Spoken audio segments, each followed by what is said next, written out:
Dr. Shah and our fellow friends. We are from Group 4 and today we are going to present about Marxism. Hi, my name is Nakibah binti Muhammad Rasul. My number matric is 2021464628.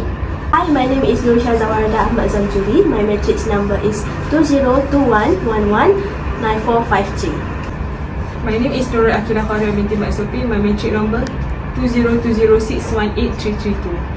Hi, my name is Nurul Najwa binti Haruzal and my matrix number is 2021335301. My name is Nur Amira Fatina binti Adnan. My matric number is 2021121553. Before we start our presentation, I would like to show to you guys a video. So, enjoy! Karl Marx started at the University of Bonn, but only a year later he moved on to the University of Berlin, where he studied law and philosophy. There, he became a so-called young Hegelian, committed to challenging everything from religion to politics. His views got him in trouble in Prussia, so he moved to Paris, where he met his soon-to-be collaborator Friedrich Engels. However, he was soon expelled from France as well, so he moved to Brussels and Belgium with Engels and continued the collaboration, which resulted in the now famous Communist Manifesto, published in 1848 by the newly launched Communist League in London. Here's a bit of info about the manifesto. 1. Through an approach called historical materialism, history was described as a series of class struggles, or in other words, the exploitation of one class by another. 2. The bourgeoisie that owned the productive capacity was accused of exploiting the proletariat, or if you will, the working class, since workers produce more than what they're paid so that employers can make a profit. 3. Capitalism was considered unstable and a revolution of the proletariat was expected. Furthermore, the communists wanted to make that revolution happen through any means necessary, including, of course, violence. 4. Marx expected capitalism to initially be replaced by socialism, in which the state would finally own the means of production, and ultimately, socialism was supposed to be replaced by a classless and even stateless system, communism, something that didn't end up happening. So, let's start with the introduction. Marxism is one of the most significant theories and a philosophy that involves social, political, and economic. These theories has contributed so much in the modern world. It also has been developed to describe the class struggle between capitalists and laborers. Marxism has been developed by a German philosopher Karl Marx and Friedrich Engels in 1848. According to Marx, there are existence of class struggle explained through 5 stages, which is primitive communism, the age of slavery, feudalism, capitalism, and socialism. There are 2 obvious divisions in the capitalist society, which is the bourgeois and the proletaries.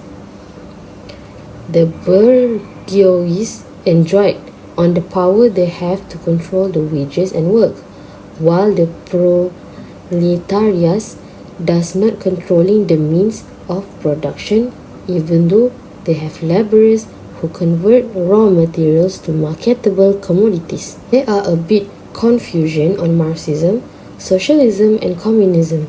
This is because these terms are having the same thought, where they want to put an end to the capitalist ideologies. But for socialism, they want to ensure an equal distribution of wealth and reward people based on the level of contribution of individual to the economy of the country, while communism insists the control of the assets only by the government. For communism, the thought that government should provide everything for the people. Who is Karl Marx? Karl Marx, or his real name, Karl Heinrich Marx, FRSA, was born in 5th May 1818 and died in 14th March 1883. He was a German philosopher, economist, historian, sociologist, political theorist, journalist, critic of political economy, and socialist revolutionary. His best-known titles are the 1848 pamphlet The Communist Manifesto and the 4-volume Das Kapital. There are 3 issues in the Marxism theory. The first is politics, second is economy, and third is social. In politics, there are capitalism issue. Marxism defines politics in a more extensive way. there is usual, politics is seen as struggle over the shaping of the kind of world they live in and the kind of people they are. Marxism class theory portray capitalism as one step in the historical progression of economic system that follow one another in a natural sequence. He posited by vast impersonal force of history that play out through the behavior and conflict among social classes. However, many of his predictions have not come to pass. Marx believed that increasing competition will not produce better goods for consumers. Instead, it will lead to bankruptcy among capitalists and the rise of monopolies as fewer and fewer were left to control production.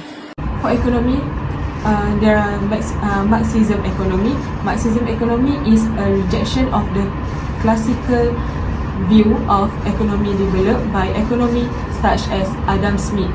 Smith and his peers believe that the free market, an economic system powered by supply and demand with little or no government control and responsible on Marxism and maximize profit, automatically benefit society.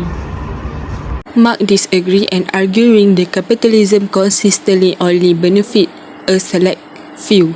Under this economic model, he argued that the ruling class become richer by extracting value out of cheap labor provided by the working class. In contrast to classical approach to economic theory, Marx favored government intervention. He said that it should not be made by producers and consumers and instead is supposed to be carefully managed by the state to ensure that everyone benefits. He predicted that capitalism will eventually destroy itself as more people get relegated to worker status, leading to a revolution and production being turned over to the state. And lastly, social, which is class conflict, the centrally of the concept of class and mainly economic grouping of people based on their relation to the production process in the society. There are some key elements of Marxism theories of how class conflict will play out in capitalist system. Capitalist society is made up of two classes, the bourgeoisie and the proletariat or workers. The inherent inequality and exploitative economic relation between these two classes will lead to a revolution in which the working class rebels against the bourgeoisie, takes control of the means of production and abolishes capitalism. In the factors, we have three, which is politics, economic, and social. Before we go through into the three factors, there's one factor which is factors history, the development of human society, history, and evaluating humans. The first point is society, second human productivity, and the third is poverty. The first point of historical factor is society will continue to change as a response to its economic situation as well as his protest against the state of society that is affected by the industry based on capitalism. The second point is the goal of Marx theory is toward an equitable society without class stratification and toward the abolition of the state defined by Marx as a tool of coercion and extortion. Marx wanted to free people from the oppressive atmosphere of life. His invention, a future society where man is naturally free and sovereign. The third point is human productivity does not provide enough supply for the necessities of life that can free people from compulsive toil. The term compulsive toil is a term coined that Marx to describe John Locke's concept of the human need to work endlessly just to live or just to meet the goals of the capitalist class. The first factor is politics. The modern state is a tool government for the capitalist class. The role of the modern capitalist state is determined by its function in the global capitalist order. The first point is political power. The second is capitalist class maintain political power, and the third is adopting a laissez-faire economic policy.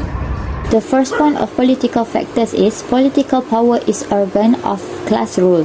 It is the organ for one class to oppress another, making this oppression legal and perpetuated.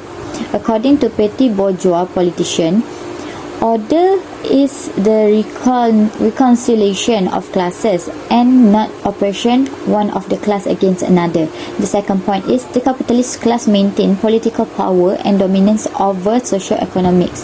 So, whether a country practice an autocratic or democratic form of government, the country is still a tool for the ruling class. The capitalist ruling class will still not relinquish political power through final control of the state machinery. The third point is the modern state, born the formation of capitalist society, plays a major role in protecting the interests of the capitalist class, which is the ruling class, adopting a laissez-faire economy policy that minimize government intervention in the free market, or adopting welfare state policy that involves extension government intervention in macroeconomic management. Ralph Miliband, a famous Marxism academic figure in Britain, argued that the ruling class used the state as a tool to dominate society based on the close relationship between government official and the economic elite, and create illusion among ordinary people about the concept of freedom and democracy. Next, factors economic expression of capitalism. A belief economic determinism social. The second is workers produce product but have a little pay. And the last point is capitalist system put pressure on the life of working classes.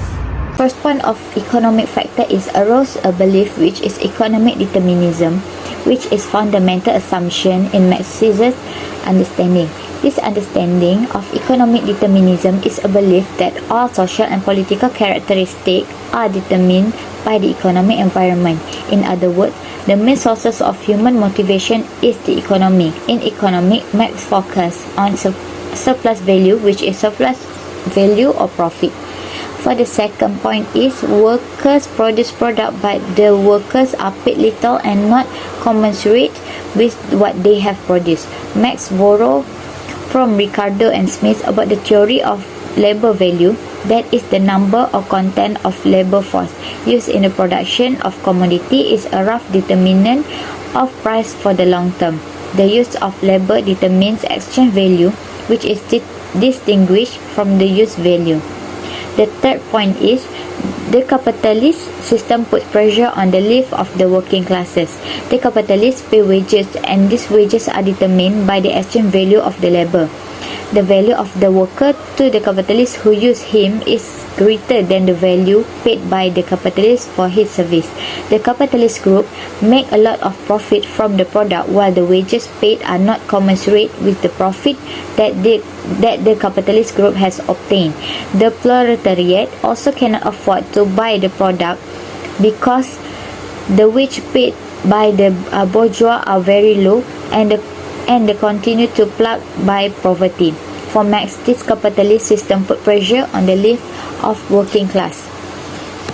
The last point is capitalist economic causes the working class to be burdened with debt despite receiving wages from the capitalist class. This due to the wages given to the workers being very little and not commensurate with the result of their work.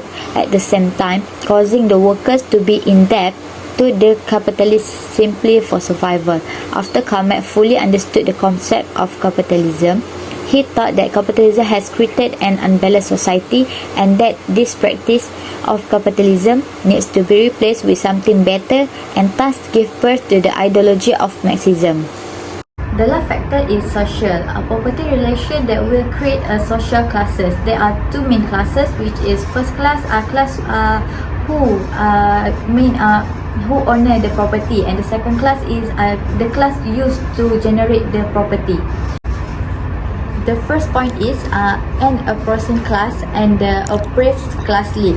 The second is revolution, the new upper class are ruling the lower class.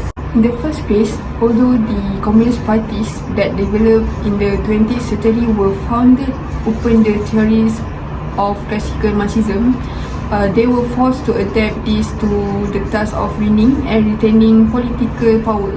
Communism, in a sense, was Marxism in practice. Marxism is involved with many parties. The European Union, for instance, is represented on the slide. We can see which nation have ties to Marxism. Marxism has been updated by the Chinese Communist Party to serve as the country's and parties' governing philosophy in contemporary China. The paramount leaders of the People's Republic of China use key Marxist ideas like the ruling class and the ruling ideas, the material labor and also the mental labor, the superstructure and economic base and the ideological state apparatus to develop the guiding socio-political theories that make up the Chinese philosophy. The tree represents which Jiang Zemin, a former Chinese leader, coined, and the Chinese dream, which Xi Jinping, the current General Secretary of the Chinese Communist Party, defined are two of the most significant philosophies developed by Chinese leaders. When he paid a visit to the National Museum of China, Xi Jinping suggested using the motto Chinese dream. Young people should dare to dream, to strive tirelessly to realize their dreams and contribute to the regeneration of the country. According to Xi, Marx and Engels used ideas that were similar in their writings. They suggested a brand new division, labor between mental and also between manual labor. Mental laborers manage the tools of mental production, giving them the appearance of class-based thinking and enabling the creation of illusion. However, the physical laborers are involved in the physical production. Marx and Engels maintain that the mental laborers are passive and sensitive to the illusion of the mental laborers since they are in fact the active members of this class and have less time to create their own illusions and belief about themselves. Marx and Engels' theories on illusions serve as a foundation for the Chinese dream in order to convey his belief that Chinese people, particularly the younger generation, should dream. Xi Jinping chose the word dream, emphasized that the next generation should create the Chinese dream rather than claiming that it is the result of mental toil. Xi continued to advise the young generation to work hard and fulfill their dreams by stating that the dream is not the illusion of the ruling elite but rather their own dream. Next, we move on. How to Marxism related to Malayan Union. From 1930 to 1989, the Communist Organisation of Malaya, also known as the Malayan Communist Party, was a Marxist-Leninist anti-imperialist communist party active in British Malaya and afterwards the modern states of Malaysia and Singapore. Today, I will interview a worker who has been working here for a long time. So, let's see his point of view on this matter. Adakah Pak Cik bekerja bersama majikan? Ya. Apakah pendapat Pak Cik berkenaan sesetengah majikan yang memberikan gaji yang kurang kepada pekerja mereka sedangkan pekerja terpaksa bekerja dengan lebih masa dan tenaga? Ya, berarti masa lebih lagi gaji kurang. Dan kita bini mau makan, saya mau makan minyak wang pun tak cukup kita pakai. My suggestion for this issue is from politics side, economic side and also social side. So, for economic side, we have two. The first one is set a minimum wage. Number two is stop the exploitation of workers.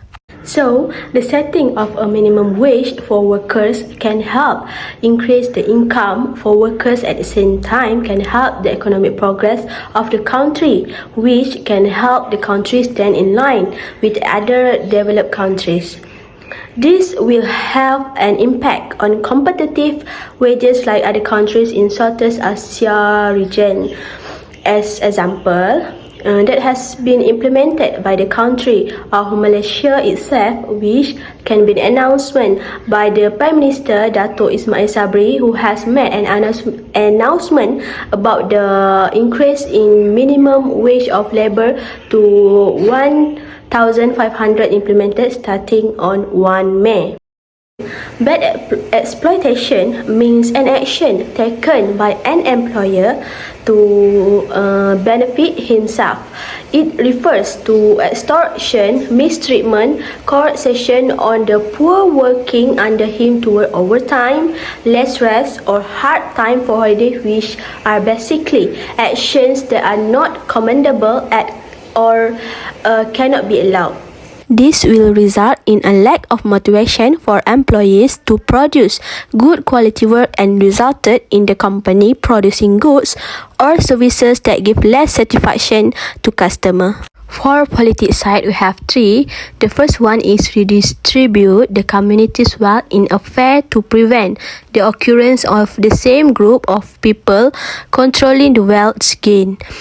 If this action is not taken, then the poor will continue in poor group and do not get the benefit from together's effort. The second one is politics needs to take action to restore the original function of the economy, where it aims to meet human needs and ensure the well-being of society, not just to corporate profit. The third one is exemplify a class of socialism that has a community mindset that is based on free cooperation among people and equal community wealth. So, the suggestion for social, the employees need to take care of the welfare of the employees from various aspects to make sure the employees feel like they are important people in the company. For example, giving a bonus on every celebration or beginning of the year. In addition, establish a sick leave, annual leave, or rest leave. Creating a passion can also attract many people to join work to your company. Through this action, they will be more exhausted and feel that they are not wasting energy there because it is appreciated and worthwhile. Indeed, the welfare of employees is the employer's responsibility. Then, number 2 is protected social rights will have a positive effect on the relationship between employers and superiors. Marxism involves social, politics, and economics theory that promotes communism as an alternative and analyzes the effect of capitalism.